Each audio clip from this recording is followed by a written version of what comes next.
This episode of All In is brought to you by Gospel Day by Day. If you're looking for an effective way to supplement your whole family's Come Follow Me study, look no further. The Gospel Day by Day study journals are here to save the day. They've specifically developed the study journal for adults to help you plan for your family as you dig into the scriptures yourself. But there are also journals specifically designed for children and youth that are affordable, adorable, and beautifully designed to help your kids think about the 4 areas of growth in the church's new children and youth program. You can find the journals and other resources for Come Follow Me at gospeldaybyday.com. Again, that's gospeldaybyday.com.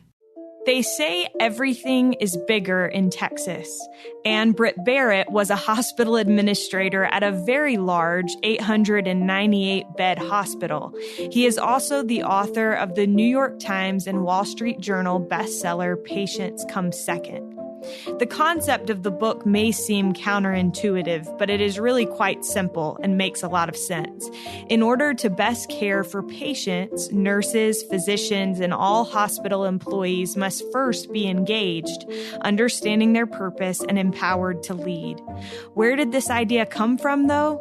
Well, it all began with an accident when Britt was a young boy. Britt Berrett is the former president of Texas Health Presbyterian Hospital in Dallas, Texas. He is now director of the Healthcare Administration Program at University of Texas at Dallas, and he and his wife, Lori, are the parents of 3 children. This is All In, an LDS Living podcast where we ask the question, what does it really mean to be all in the gospel of Jesus Christ? I'm Morgan Jones, and I am honored to have Britt Berrett on the line with me today. Britt, welcome. Oh, thank you for the invitation. It's a delight to be with you. Well, I have been looking forward to this interview. I feel like I should give listeners a little bit of background.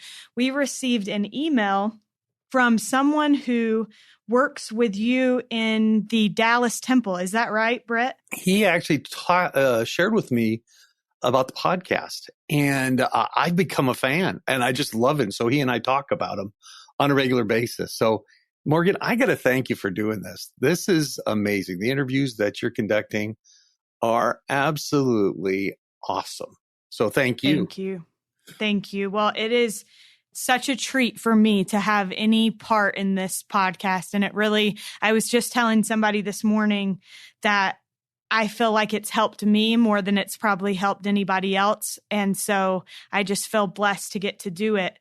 Britt, you've worked in healthcare, and that is kind of your background. You were a healthcare administrator, hospital administrator in a huge hospital in Dallas. Is that right? That's right. That's right. My career has been in healthcare, and it began early in life, but I became a hospital president at an early age and had some unbelievable experiences, things that have changed my life. Well, I'm excited to talk a little bit about some of those experiences today, but I kind of want to start from the beginning, if that's okay. That's fine. We're going to take it way back. On another podcast that I listened to with you, you talked about how there were 2 experiences in your life that led to your desire to work in healthcare. One, when you were very young, you were involved as a 15-year-old in a fire, and 2, you served a mission in Peru, and that those 2 things are kind of what set the stage for your career in healthcare. Can we start there and you kind of share with us what was the situation with the fire and how were you saved? Yeah, I was in a horrible fire, and 20% of my body was burnt, and they rushed me to Harborview Medical Center in Seattle, Washington, and it absolutely saved my life. And as I reflect back, I get a little emotional because those that have dealt with fires know that it can be a very extremely painful recovery, and it was. And as I reflect back on that, actually, I don't recall the pain. What I do recall are the amazing men and women who saved my life. These caregivers that were orchestrating pretty complicated care, and they just loved me. And they did that which they were called to do in life. And I thought about that a lot. I was at a pivotal time in my life. That same time after the burn and after my recovery, I had my patriarchal blessing given. And it said that I would go into healthcare and become a doctor, actually. It was quite specific. And it worried me because I don't like blood. I don't like the clinical stuff. I'm not good at it.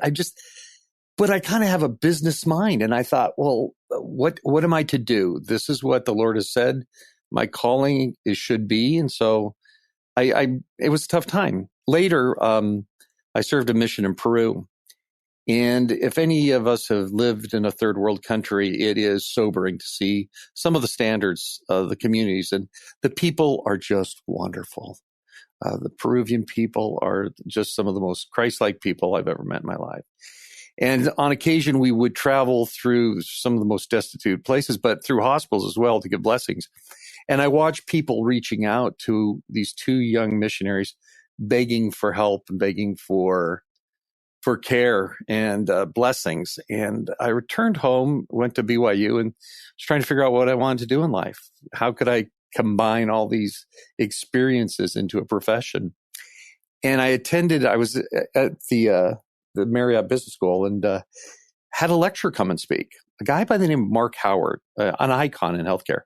And he talked about healthcare administration. He talked about orchestrating the care behind the scenes, not in front, not with the stethoscope and the scrubs and the accolades, but behind the scenes, quietly and reverently and purposefully making things happen. And, it was an aha moment for me. And I thought, that's where I'm to go. And so I earned a degree in finance, went to Washington University School of Medicine in St. Louis, did my graduate work there, and my career just absolutely took off. Wow, that's amazing. So I want to go back a little bit. Okay. When you were involved in this fire, how did the fire start, and how were you taken to medical care? And then secondly, what was it about the way that those people, those medical professionals, the way that they cared for you, what was it about them that made an impression on you? Well, if you want to know, I don't tell that very often, but it was stupid. It was trying to light a barbecue and throwing gas on it. Dumb. And it just But you were exploded. 15. I was 15. It was a Sunday afternoon, and I just caught on fire. And I raced through the house. My father grabbed me and threw me in the shower, threw me in the back of the station wagon, drove to we lived in a small little town in Washington at that time. They did not have a burn unit. They were going to wait for the helicopter. In those days, it was going to take a couple hours of helicopter to get there. So my dad had them dope me up, put me in the back of the car. My mother cradled me in her arms. And we drove to Harborview. As I pulled in, I still remember they opened the back of the station wagon. People jumped out and just rushed me in to give me the care I needed. And they were so kind and caring. It was touching. So that the memory I have of that is basically those nurses and those physicians talking to me and asking me, where was the pain? How could they treat it? Coordinating together the care.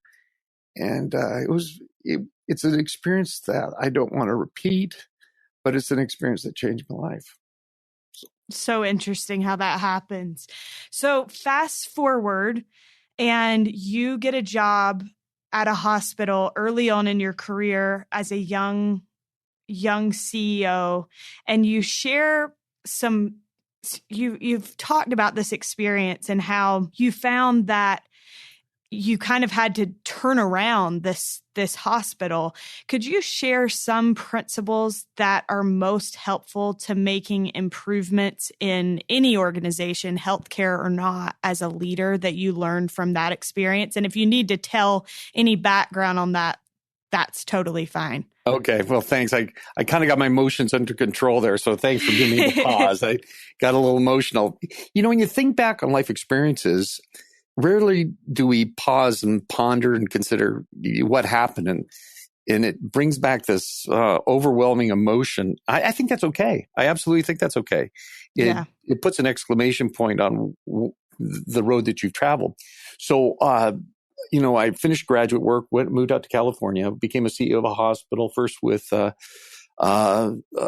Sister St. Joseph, and then Sharp Healthcare in San Diego. And a buddy calls me up and says, "Hey, I've got this hospital in Dallas, Texas. Will you come run it?" And I was so excited. I was so young. I was so thrilled that I was giving such a large responsibility. It was a hospital, about 400 beds. It had revenue in about the 700 million range. So it was a big operation, about 2,000 employees. I arrive and I think, it's interesting, Morgan, something was wrong. I walked through the hospital and they were grumpy. And they no eye contact. And I love wandering through the hospital and talking with people. It's just one of the great joys of my life, and to hear what they're doing and how they're doing. So I brought in a team. And I said, you know what? There's something wrong here. Can you survey our employees? And it was the Gallup organization. And so they came in and surveyed our employees, and they came back and said, we got bad news for you. This is what we define as a toxic work environment. People hate working here. And I'm reflecting on this. I'm thinking, you got to be kidding me. This is healthcare. But I had been the fourth CEO in 4 years. There had been huge turnover.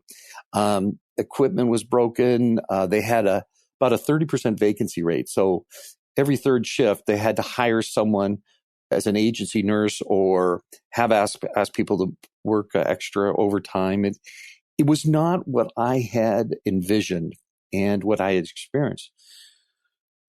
So I gathered the executive team together, and we had some very deliberate and purposeful conversations. We asked, where do we want to go? What do we want to be? And I will admit, I stole so many ideas from the church. I looked at this church structure. If you think about our faith, it was a small group of a couple dozen people in a small little farmhouse that have scaled up to 16 million people worldwide. I'm just intrigued. It has to be divinely guided. And so some of the tenets in that faith I felt were applicable. So the creation of councils. I went to the leaders. There were about 40 or 50 managers and directors. And I said, how often are you connecting with the people that work for you? The night shift, weekend shift, we had managers who had really hadn't talked to them in months. And so I said, okay, once a month, you are going to personally connect with every person that works for you.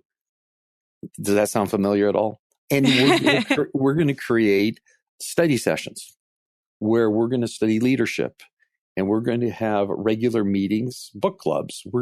So we introduced a whole number of initiatives. One of the most important takeaways, important efforts was to ask, why were we here?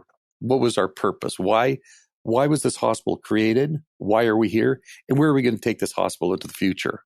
Once again, total plagiarism, but it was such a powerful tool. And within 3 years, the Dallas Business Journal selected us as the first hospital ever to be the best place to work in the entire Dallas-Fort Worth area. And one of the top 50 best places to work in the state of Texas. We received the first hospital in this North Texas area to receive the magnet certification in nursing. This is the highest accolade a nursing service can receive. We received the state Baldrige Award. Our financials became the best in the entire company. Our quality measures were superior. I mean, everything started to click. And I learned a lot of lessons in that experience that have carried me through the rest of my career. So, retrospect, I probably should have asked how bad was it before I took the job, but boy, did I experience great when I worked there.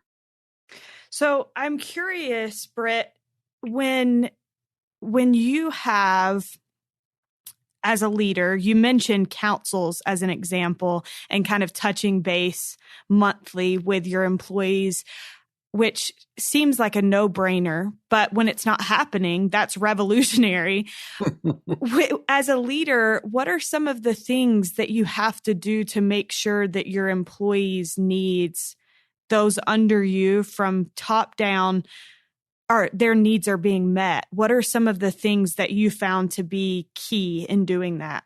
Okay, so I write the dissertation on leadership theory, and I write the dissertation on best practices on leading an organization. And they're applicable in a hospital, they're applicable in a retail institution, they're applicable in the church. And the very first one was find your purpose, find your meaning, find the organization's purpose, find the organization's meaning. And we rolled out 10 different chapters of focus that great organizations and great leaders pursue. And there's a plenty of written in leadership, but very little on healthcare leadership. Healthcare is very purpose driven. There's meaning behind what we do. And if you don't understand why you got into healthcare, you probably will eventually leave.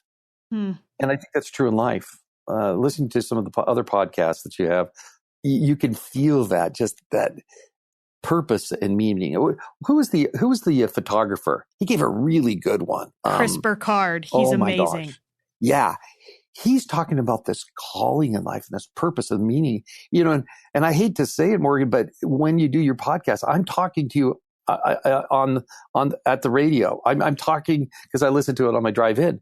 It's a conversation, but I was so inspired by what he has said and what others have said about this calling in life. If we can figure out why we're here, our purpose and meaning, more than just to have a physical body, more than to just experience the experiences of this life, but to do something, it creates that energy, that passion, that bandwidth, that amazing things can occur. And so that's one big takeaway on leadership. When individuals are called and assume a responsibility that's seemingly outside their scope, they ask themselves and should ask themselves, what's the calling? Why me? Why now? And what gift do I have to give in this area? And that's what I found running these hospitals. Yeah. Once we understand the purpose and meaning, then we can launch into some other challenges. And there are a number of other things that great organizations do. They hire for fit, not for skill. So find the right people. I have one chapter in my book that's been very popular.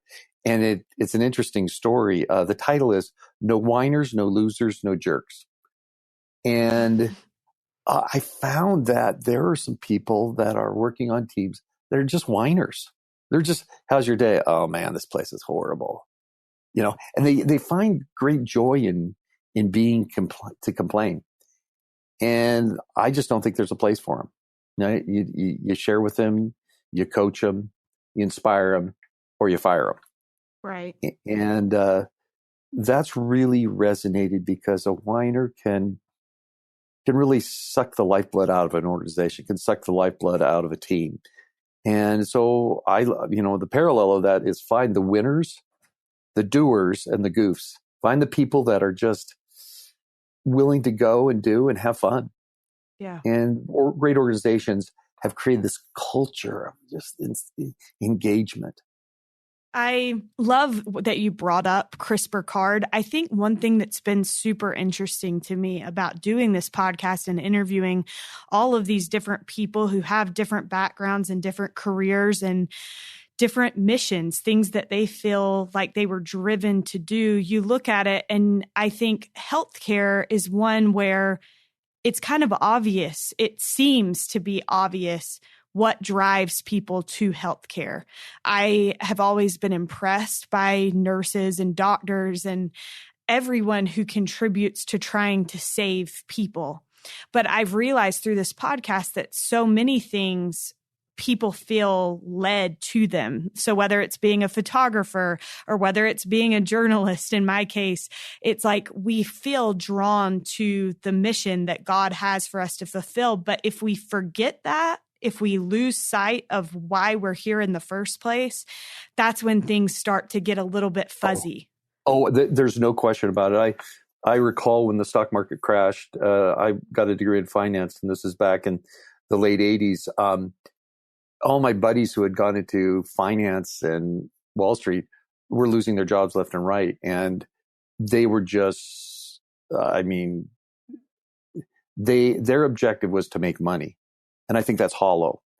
And once you figure out what your calling is in life, it can be powerful. And then, I think there's a great phrase that says effort without purpose is chaos.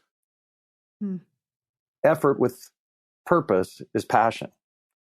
So, people get stressed. They get overwhelmed because they don't really understand their purpose. But if you understand your purpose, then that converts to passion, and great and amazing things happen. And I don't mean to keep on coming back to your podcast, no, you're but good. You have story after story after story of men and women who are in some of the most different spaces. I mean, and they're fulfilling that passion. And so it's inspiring to hear.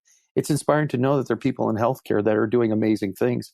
And I could tell you stories of 50 of them that are changing the face of healthcare and how we deliver it today. That to me is a calling in life. I mean, that really is. Yeah.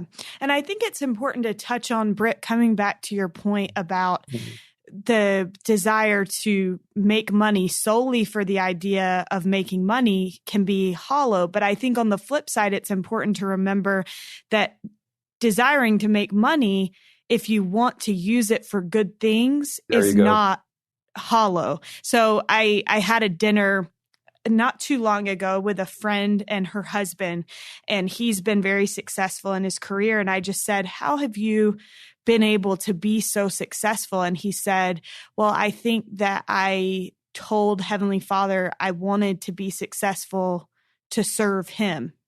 I want to be used by him, whatever that looks like. And so in his case, like making money was enabled him to be more useful to God. And I think that if that's the motivation, then that desire to have money is not bad, but it's just all about where our motivation lies. Well, that's true. My father was in the lumber industry in Canada and ran 5 mills, and at one point was the largest producer of shingle cedar shakes. I mean, kind of a small little tidbit, but he said, all the funds that I've earned are sacred. They're consecrated.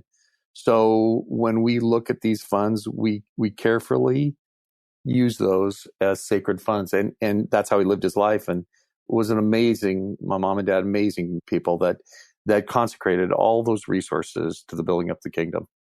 Amazing. I'll never forget that. Yeah, I'll never forget that. That's an awesome example. I think that's true. I think once we figure our purpose in life, we can feel the passion and we can move forward. And it's in any industry. It's in any role. It's in any calling in life.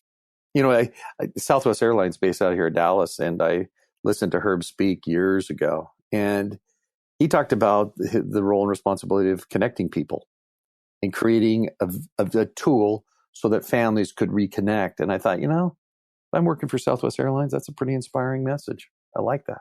Yeah, so I like that too. You just got to find it. You just got to find it.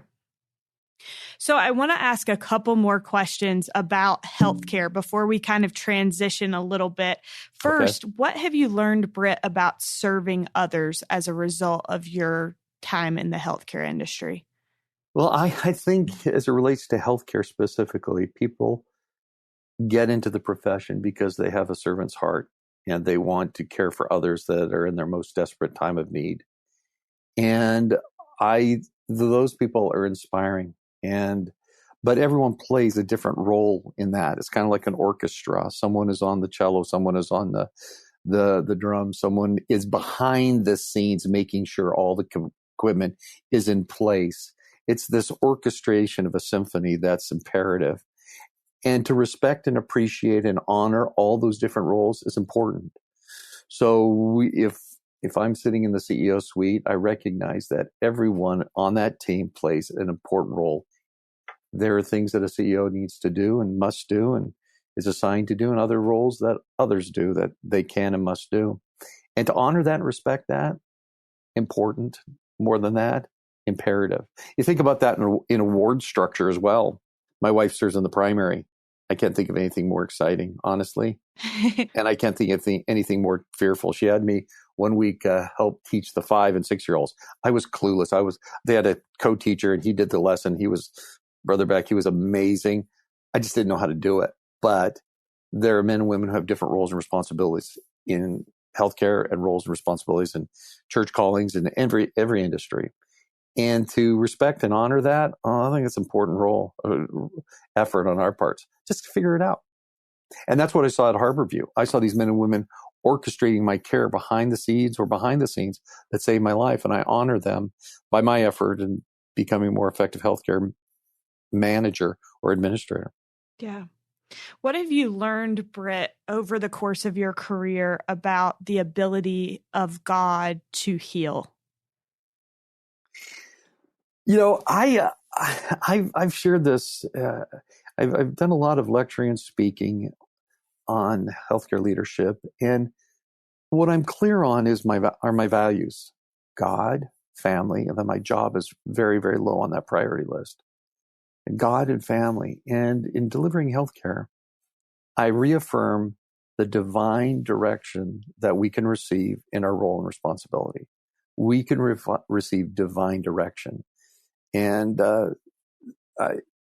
any big, important decision was made prayerfully on my knees, asking, is this the direction to take? And I will say it gave me a lot of comfort and confidence.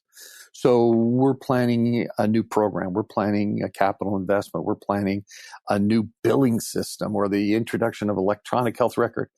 All of those things, when confirmed that they are purposeful and right, give me confidence and gave me confidence in moving forward. So once I felt like, okay, this is the right decision, and I didn't need an angel, I didn't need an apparition. All I needed is this sweet comfort that I'd done all my homework, I'd asked all the right questions, time to move forward. Then I never looked back. I never second guessed myself. I felt like this was the right thing to do. I find that in job changes as well. When I came to Dallas, I looked at my wife after receiving this report from the Gallup organization. I said, "What did we do? We moved from San Diego, California, beautiful weather, to Dallas, Texas, and at that time I think it was 100 degrees in August. And I've got a toxic work environment, but I knew that I was directed to go to this place and do what I did." And I did the same when I moved from this one organization to Presbyterian Hospital Dallas, 900-bed hospital, 3,500 employees. I was executive vice president for the integrated healthcare system, Texas Health Resources. And it was hard and it was exhausting. And there were days when, moments of doubt would creep in to say, what am I doing? And because I received that confirmation, I knew that I had prayerfully considered this decision. I moved forward without any angst or concern. I just moved forward. And when it was time for me to retire, once again, I'd worked hard, but at 51, I really felt inspired to come teach here at the University of Texas. And that was a big decision. And a lot of people in the industry were quite shocked and thought, oh, he'll be back. And I thought, no. I've been called to prepare the next generation of healthcare leaders. And so I sit in my office and I teach in the classroom and I work with kids because it's divinely directed. And that's a good place to be, and it's comforting, and it's helped me weather through some really difficult challenges. It's fascinating to me that is where your mind goes in relation to healing. That's a form of healing, that feeling confidence and seeing things turn around, even in an organization. It reminds me, I think there's a quote by, I want to say it's President Oaks. I could be wrong, but it talks about when the Lord lays his hands on a family, it lives. When he lays his hands on a marriage, it lives.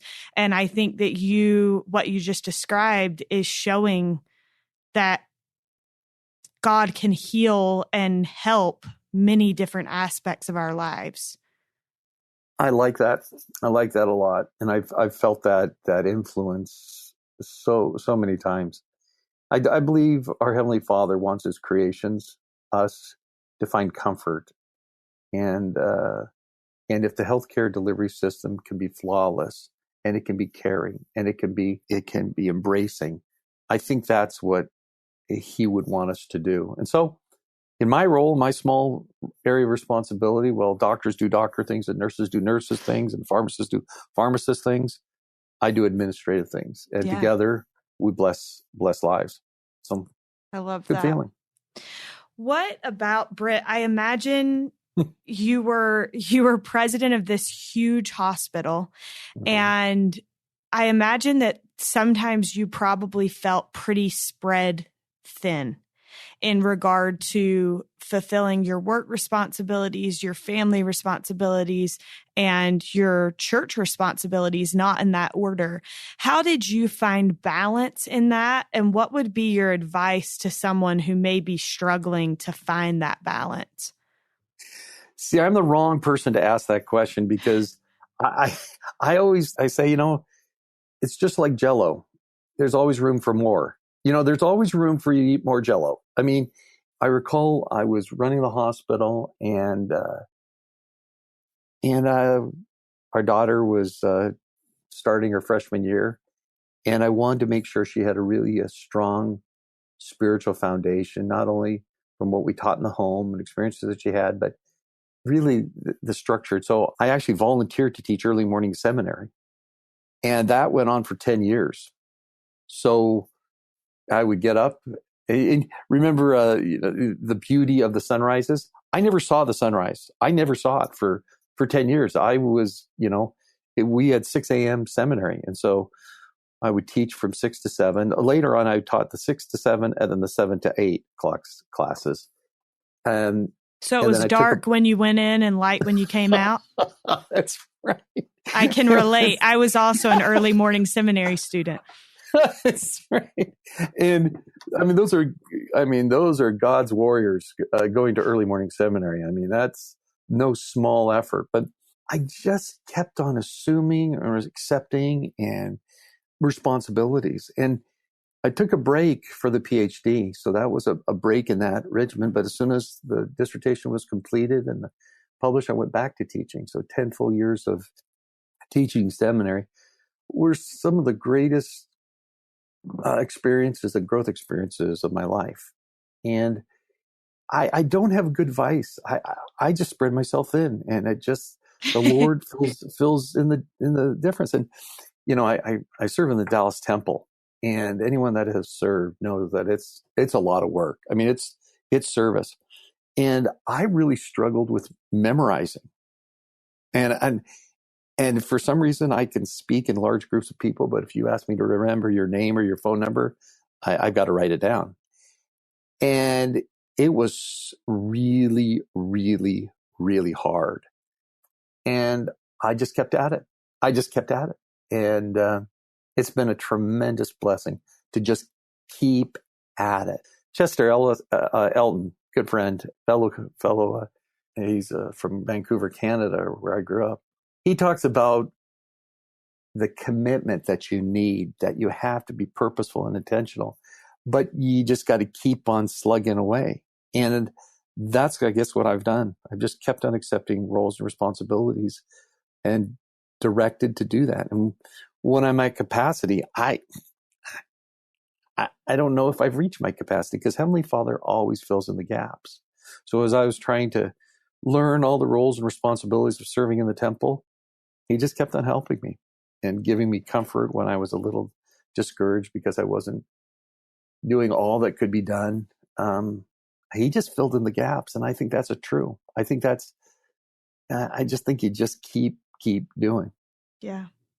I can vouch for what you said about temple work. I think I worked in the Salt Lake Temple last year, and I was so amazed by how much work it actually is. That, like, when we talk about someone taking a temple shift, we're not talking about just like sitting and smiling. You're like working the whole time.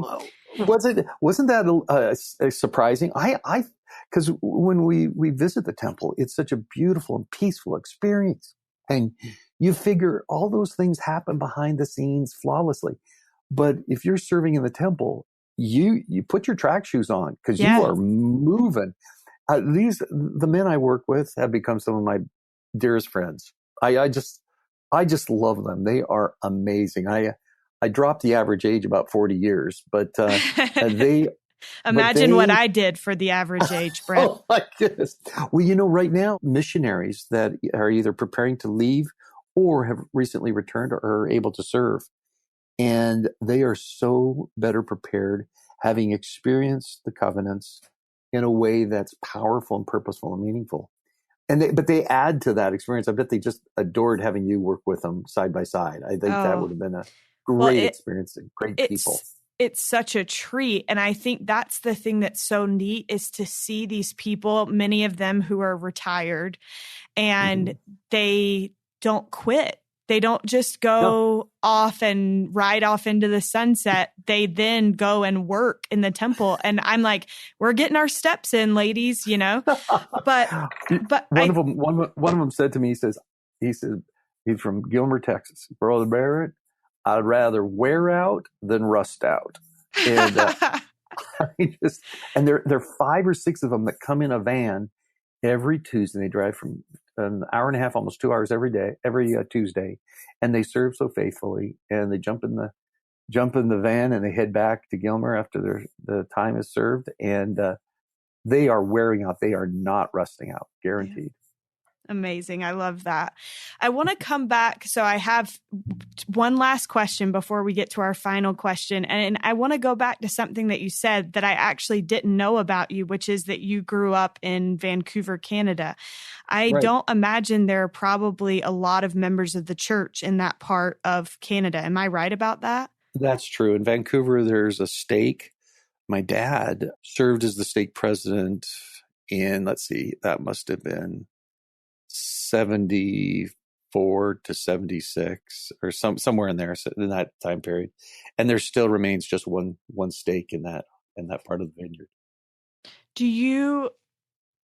When you said that, it just made me wonder, do you feel like you always had a love for the gospel, Britt, or was there a point where it like clicked for you? I grew up in a part of the country, in the part of the United States where there aren't very many members of the church. And so I just am always curious about how a love for the gospel grows when you feel kind of disconnected from large bodies of saints. That's a great question. And here's my takeaway. My takeaway was, the gospel of Jesus Christ helped me make decisions in life. God's intent is not trying to catch you or to penalize you or punish you. You look at the law of chastity. I can't imagine he really cares of some of the mechanics of that. What he's saying is, live a life pure and clean and simple, and you will find joy. And those that don't, that violate those tenets, it catches up with them, and it can be quite devastating. But live a life as I've revealed to you, and you will find joy and happiness. And I found that in every aspect of my life. So growing up, there were plenty of pressures on the word of wisdom and law of chastity, but I just kind of hung to that. I just hung to that belief that God knows better. And looking back, oh my goodness, thank you. And at every turn, I look at the idea of service, or even something as simple as giving and tithing and fast offerings. We've done research that proves statistically that those that are charitable are more successful financially. I mean, there's actual research on that. But the tenets of our faith are so powerful and so true that as I was growing up, I just clung to them, and they helped me. And at every turn, it helped me understand what my next step would be. Right now, the spirit of Elijah is strong. The hearts of the children turning to their fathers, and their fathers to their children. Have some grandchildren, and you'll know how that's all about. It's one of the greatest joys of my life as my heart turns to our grandchildren. I've got wonderful nieces and nephews. I just adore them. And they know that Crazy Uncle Britt absolutely loves them, and my hearts are turned to them. And hopefully their hearts are turned to their parents. And so the tenets of our faith, wherever we are, whether it's in downtown Sandy, Utah, or it's in that West Vancouver, British Columbia, the truths help us navigate through life. And that's kind of what I've hung to, and it's proven to be very powerful in my life. Yeah. I had a friend send me a text. It's probably been a couple years ago. And she said that she and her boyfriend at the time, now her husband, had been having a conversation about all the different aspects of the gospel that we don't even think about that bless our lives. So she said, learning to give talks in church, learning to work with other people in callings, a whole list she had come up with that just are not the typical things that you think of, some of which you mentioned, which is what made me think of this. And then I just saw a post the other day where a woman was saying that because of the gospel, when you are talking about donating organs, you are able, she said, she referred to it as you check all the right boxes in terms of your health. And so I just think there are so many different things that we just do them without realizing how much they're blessing us. But I believe, like you said, God takes care of us through the gospel. And I'm super grateful for that. I got to share this one experience. And I Please. apologize for doing this. But No. So I'm teaching undergrads right here, right? And I have 500 in our program. And my office is located right in the student traffic area.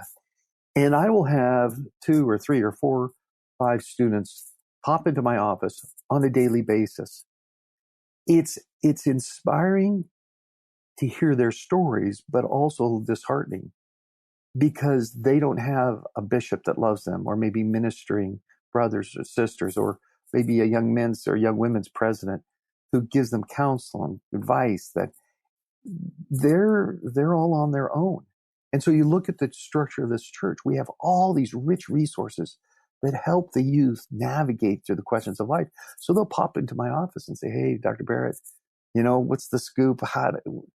And I'll look at them and going, I wish I could send some ministering brothers over to your house to help you navigate through these challenges. I wish you had a young women's president who cared about, how you're living your life and could embrace you.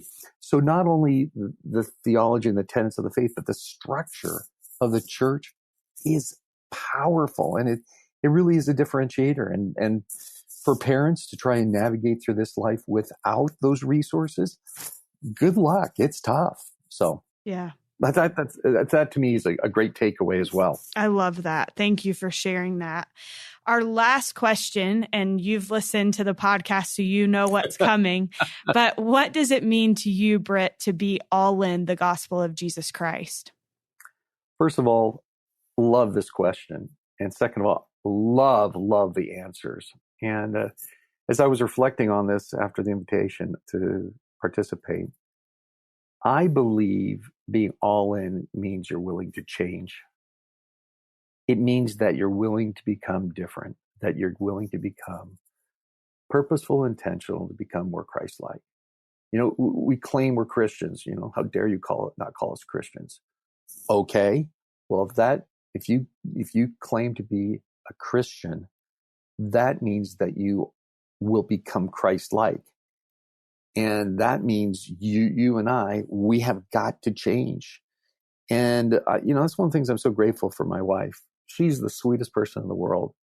And we're a lot alike and a lot different. She is quiet and kind and loving, and I am loud and brash and obnoxious. And I have learned that I have to become more like her, which are Christ-like attributes. So I spend more time listening, and I spend more time considering Savior attributes that are powerful, and they are changing. I think at the moment we say, that's just the way I am, that's just who I am, I think that's when we stop becoming Christ-like. And I think that's what it means to be all in, because it's hard to change. It's hard to put away some of those attributes that you've grown up with that have become part of who you are. I think being all in means you become more and different and Christ-like. Thank you. That's a wonderful answer. And I've never thought of it that way. And that's what I love about hearing everyone's answers to that question is everyone is different. And that's powerful. So thank you so much, Britt. Thank you for giving of your time and for sharing your insights with us. My pleasure. A huge thank you to Britt Berrett for joining us on today's episode. You can find Britt's book, Patience Comes Second, on Amazon. Thank you for listening, and we'll be with you again next week.